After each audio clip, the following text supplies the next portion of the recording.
Good morning. Welcome to College Coffee Talk. Pearl and Andy Lockwood from Lockwood College Prep. Good morning to you, Pearl. Good morning to you, Andy. Good morning to you, listeners. I hope you all had a great weekend. Pearl, it's nice to see you back on College Coffee Talk. I think you had a 2-week hiatus or something. True. Yes. Yeah. Glad to be back. I'm excited to be back. It's an important time to be back. It's an important time because we are ass deep, I think we could say that, on Facebook, in college applications, financial aid applications for you. We have a lot to talk about. Specifically, we need to talk about that list, that college list. Yep. Before we get into that, our traditional synchronized sip of, you got your little Pearl mug? Of course I do. Okay. I'm having a cup of Dunkin'. I qualified for a free one today because of my excessive caffeine intake since we moved our office next door to Dunkin'. Anyway, good. 1, 2, 3. It's delightful. So, yeah, if you can't see that because you're listening on our podcast, you really missed out. But here, when we met in our pre-production meeting this morning for that fateful 17 seconds, and you said, what do you want to talk about? I said, I don't know, college stuff. And you said, what about the college lists? Because you are now seeing everyone's college lists. Right. And frequently you're saying things kind of under your breath or your equivalent of under your breath, which is above breath for many people. What? I don't just keep it to myself. Yeah. I do in what I hope is a most tactful. I'm on your side. All right. Well, let me cut you off here. So here's a recent conversation. Names protected. Names anonymous to protect them. Parents are divorced. Pearl gets a look at the college list. She sees an Ivy League school as an early decision school. You scratch your head. You're like, what? You look up the kids' SAT scores and other types of academic indicia. Exactly. And you see like a 1360 SAT and other stuff that is questionable in terms of the application to Penn. So your question is what? Are you sure, family advisors, parents, student advisors, parents, that you want to waste or use your Willy Wonka golden ticket, decision ticket, if you will, chit, if you will, on a school that hypothetically, because, friend, I only have your financial information, I have your list of schools, I have some academic information, and I just most robotically, because I'm morning, noon, and night, just hundreds of applications and grades and scores and I see something that doesn't quite fit. So I say, family, this based on that experience, are you sure you want to use your opportunity for early decision this way? When, let's say, because parenthetically, you have grades and scores that don't match other kids who get accepted at this Ivy League school, for example. So either you have something so unusual going on in the rest of your application that is going to overcome that, but I put that out there because you never know, or you don't, and therefore you are potentially maybe wasting that opportunity of early decision, which does increase your chances of admission in varying degrees amongst the schools, but certainly at the Ivies. Instead of using it on a very close second choice that is more likely of admission and certainly a good increase of percentage of likelihood of admission if you use your early decision ticket, if you will, at a less competitive school to get into. I want you now in October, while we are forward looking and have some control over what other schools we could potentially add to this list now to round out the list, that which will be more grounded in reality so that there is more acceptances in the future and not an Armageddon of rejection. So there was some pushback by one of the parents, not the other. Oddly enough, you would act, I'm not going to get into the details, but it's counterintuitive to what some of you may think. Dad was a little bit, hey, but you never know, dollar in a dream. And I was like, yeah, it's a dollar in a dream. It's like using a lottery ticket instead of, I love analogies, but I can't quite figure out what the other analogy is. I think the lottery ticket is fair. Right, to the first one, as opposed to something that's a little more reliable about getting that return back from that, decision. Anyway. Well, playing the odds better, exactly. Yeah. And I reiterated this predicament over and over just to take advantage so that they would appreciate that right now is still an opportunity to meaningfully and honestly consider what I'm saying, while you can still make a different choice and be a little more realistic. That being said, I'm not here to tell anyone not to go for their dreams. But you need to be a lot more honest and grounded in reality. And of course, we frequently speak about, through no fault of your own, but in this case now I feel that this family's been advised, students understandably, because rely on, let's say, their high school's predictor of admissions, which is Naviance in our children's high school and many, many high schools around the country. And in reliance on that, there is such fault in those metrics in that you are only measured in Naviance as against other students in your high school alone. What kind of representation does that really give you for admission when you're always going to be compared with the entire country and not just your high school? Because, as I was just talking about with that GPA and grade, the GPA and scores not being in the Ivy League caliber in my earlier example, if you are going to not have all that extra stuff that would potentially overcome those lower grades and scores to gain admission into an Ivy League. Where was I going with all this? I'm trying to. Well, I can jump in here because you're on a little bit of a rant, but I think it's well served. So one of the issues is it's a dollar in a dream. Why not use it? But then the real question is, okay, you have one early decision shot. Are you sure this is the best use of it from a strategy standpoint? I think that's a valid question. The second one is, well, how do you figure that out? And a lot of times, kids and parents can't really figure it out because they don't have all the information because the high schools don't provide it with Naviance or Score or something like that. Because what those softwares do is compare you against your other kids from your high school, which is not the true competition. Right. And in addition, it only looks at your grades and your scores, not the other 20 plus factors. Are you applying early decision is one of those factors. Are you an underrepresented minority or a recruited athlete, or what zip code are you from? All these things don't get factored in. So in the case we're talking about, where the kid was applying to an Ivy early decision with a 1360 or something, even Naviance would have said there was no chance.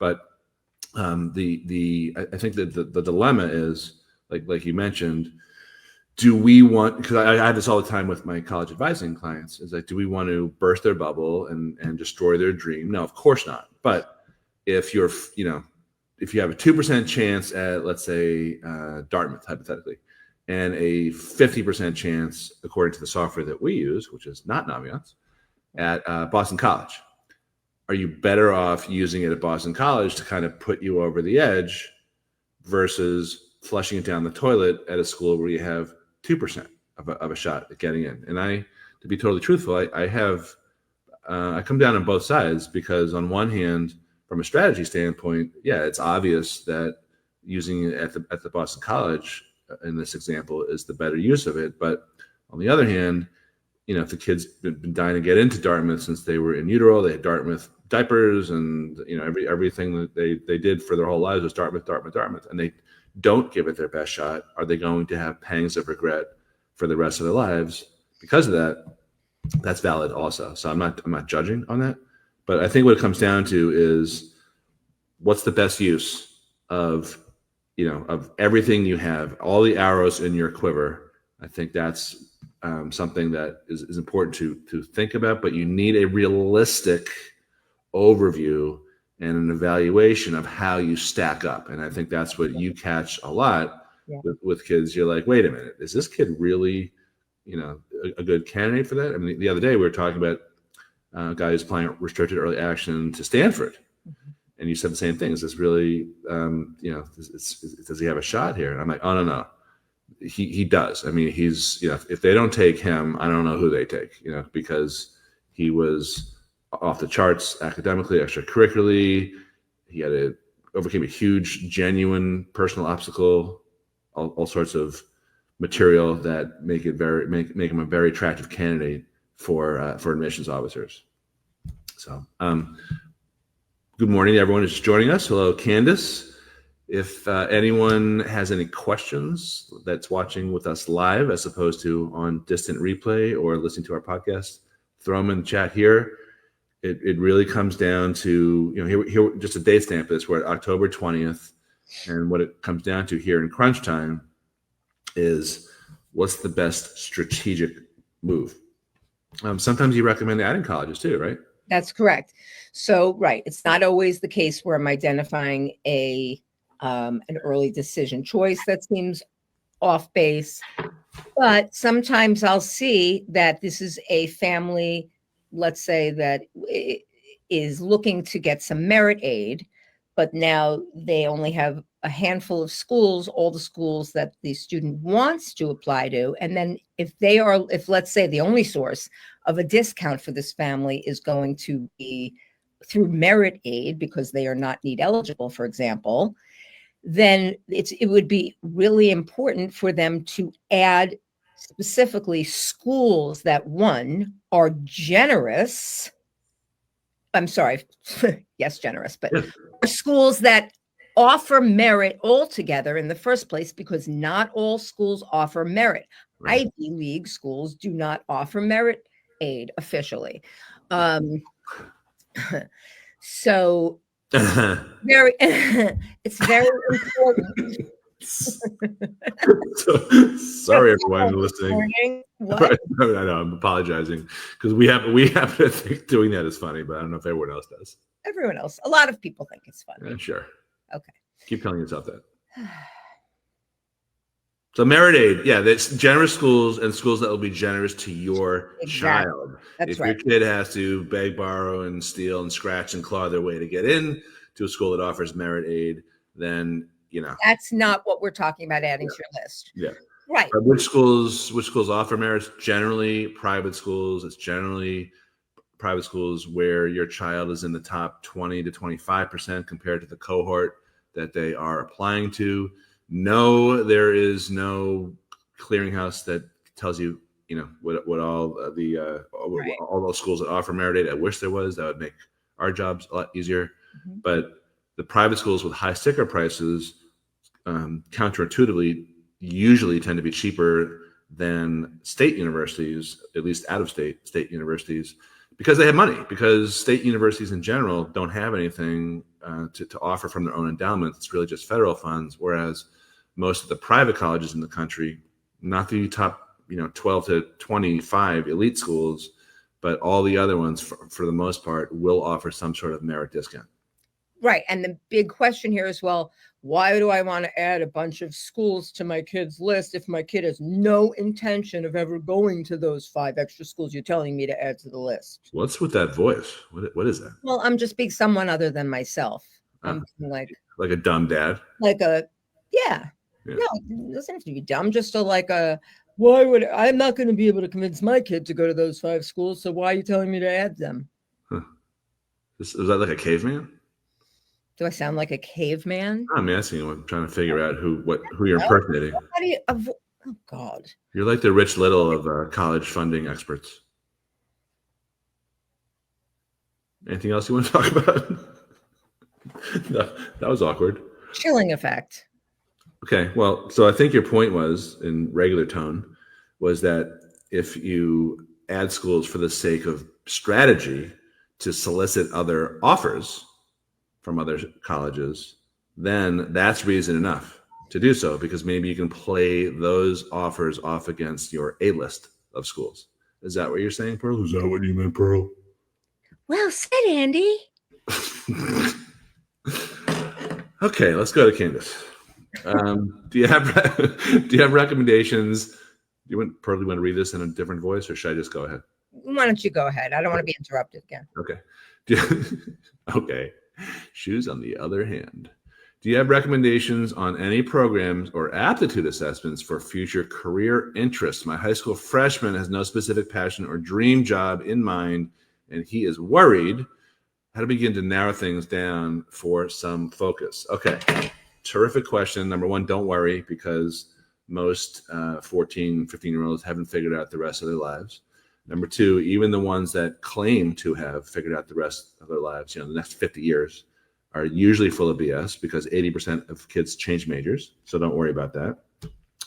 I don't have a specific recommendation. We have a career counselor who's part of our team who works with our kids before we even sit down with them to talk about colleges. He's got his own proprietary assessment. I'm not even sure what it's called, but there's a bunch that are out there that are reputable. I think Myers-Briggs or Colby or Berkman, but I don't really know the difference between them. I think there's probably a lot more similarities than differences than the various vendors of these assessments would indicate. I think the value is actually sitting down with like a professional career counselor who actually understands all that stuff and can parse the data with you. Exactly. Pearl, do you have anything to add before we go? No, that's well said again, Andy. Sincere. Let's see here. Christine is laughing, I guess, probably at your jokes. Hello, Christine. And Anna Maria likes Pearl's voice. Need to laugh. Nice, Pearl. You've got some fans. Thanks, guys. Way to go, Pearl. All right. Anything else we want to say here? Candace, you are welcome. What about, did anyone give you any type of, noise or confusion about early action, about any other ways to apply? Do they think, they're going to be missing out on something if they don't apply early action? Because I get comments like that. I'm just curious if you get stuff like that as well. I do. Yes, I do. There is some confusion, let's say, with families who are unfamiliar with the college process, what the difference is between an early decision versus early action. There is not a monetary benefit in early action. Well, there could be some roundabout way of a monetary action, but if you are completed with your essays and your application materials in time to meet the early action deadlines of schools that have an early action option, because a lot of times I have families will send me the school list, the parent will send me the student's school list, and it's just like, apply early action everywhere. Just because you said you like the voices. Love them. So, and then of course I end up writing back and I'm like, okay, do you realize, Cornell doesn't offer early action, and neither do these 4 other Ivy League schools you put on here. So, okay. So in all seriousness, some schools provide an early action option, which does not give you any kind of admissions advantage. However, theoretically, if you learn that you're admitted to an early action school, let's say at the same time you hear positively or negatively, for that matter, on an early decision school, it can be reassuring to hear at the same time or in and around the same time that you have in fact been admitted to some of your early action schools. That's number one. Plus, you start to understand, maybe from a financial aid standpoint, what some of your early action schools, now that you've been admitted to them, and then shortly after you're admitted to a school, you receive, or the financial aid package is available to you, you'll hear back from about financial aid on the early action schools that you've applied to. So in that regard, it is just helpful from a psychological standpoint to have this information at the end of the calendar year 2025, as opposed to waiting until the spring of 26 necessarily to hear all this information at the same time when the decision of where you're committing to is 3 weeks away and all that stuff. So yeah, just to pick up on what you're saying about early action, there, a lot of these colleges will either expressly or implicitly say, apply early action, we're going to run out of money if you don't, and things like that. But statistically speaking, I don't think there's any proof or any indication out there that applying early action, that's the non-binding one, quote unquote binding, Pearl, that helps you get more money or helps you get in. There really are no stats that indicate that. Right. That being said, I'm a little superstitious, and to sort of amplify what Pearl was saying before, just get it out. Get the applications out. Get them off your plate. You got other things to do. Senior year of high school is really hard. First quarter is really hard. I've already been talking to kids who are thinking about like dropping from yesterday Calc BC to Calc AB because they got a 50 on the first test, and all these. It is okay to drop altogether out of Calc, AP Calc, and go to regular Calc. Those types of things. That's a subject for a different day, but it's so hard to handle all the college application stuff and deal with first semester of senior year. So you're better off just getting it over with, preferably getting a jump on it over the summer. Yep. Yeah. All righty. Pearl, anything else? Any of your voices or personalities? Yeah, the anything else would be for families who are applying early decision. Mm-hmm. You have to check if you're submitting financial aid forms, check those priority financial aid deadlines. I have a bunch of November 1st priority financial aid deadlines for some of our students who are applying either early decision or early action to some schools. Some schools have an early action priority financial aid deadline of November 1st. So it is late October. You want to get going on those forms if you haven't done so. All right, a couple of questions coming in. Consider this last call. Anna Maria, what is the average turnaround time? First of all, average, I'm not sure about that, if there is one. If you get accepted early action, to hear about the financial aid based on FAFSA. Well, you don't hear early. You get an early action, but the financial aid award probably doesn't come out until March or April, right? Right. It really depends on Frustrating. It could vary. Yeah, for the most part, you find out early for early decision, but not early action. That's usually in the spring. But by the way, just a note on that, you should, once a student applies altogether for admission, they frequently are prompted to create login information to that school's own site, where they are expected to periodically check both an admissions tab and a financial aid tab for any items, requirements that are needed. You're expected to periodically check it and keep up with it. Eventually, and this is where you should check for that financial aid award, in the financial aid tab is where you would look to see if a financial aid award is there lurking for you. Emphasis on lurk. Yeah. Candace Carr, what are your thoughts on strong co-op schools like Northeastern and Drexel? Seems like excellent pathway to come out with real world skills and hopefully a foot in the door for a job. Yeah, those schools do both have a great program for co-ops. You can also, if you have initiative, you can also replicate the same benefits at virtually any school that you go to. But yeah, I think we both like those. Rob, these sessions are great, not just for content, but for the plain speaking. Thank you both.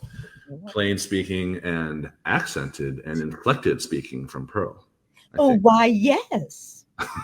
Jeez, you're really bringing out all this. If I'm getting accolades for it, Yeah. I have to deliver. Yeah. You had a 2-week layoff to work on your inflection. Mm-hmm. You're really bringing your A game. Thank you. Impressive. Yeah. We're witnessing. You're like Otani, whatever that guy's name is, who hit the 3 homers and struck out 10 people. Oh, yeah. Yeah. Okay. Well, I think that was productive and productive. Glad you guys could join us. Please remember, if you want to hear more stuff like this, not just the nonsense, but the actual content, please subscribe to the show, wherever you're listening or watching. We're on Facebook at facebook.com/Lockwood College Prep. And our podcast, which according to FeedSpot is number 2 for college. Woo! That is called the College Admissions Edge. How about that? Maybe someday we'll merge the College Coffee Talk with the Admissions Edge. College Admissions Coffee Talk? It's going to blast us up to number 1 if we do that. I think so.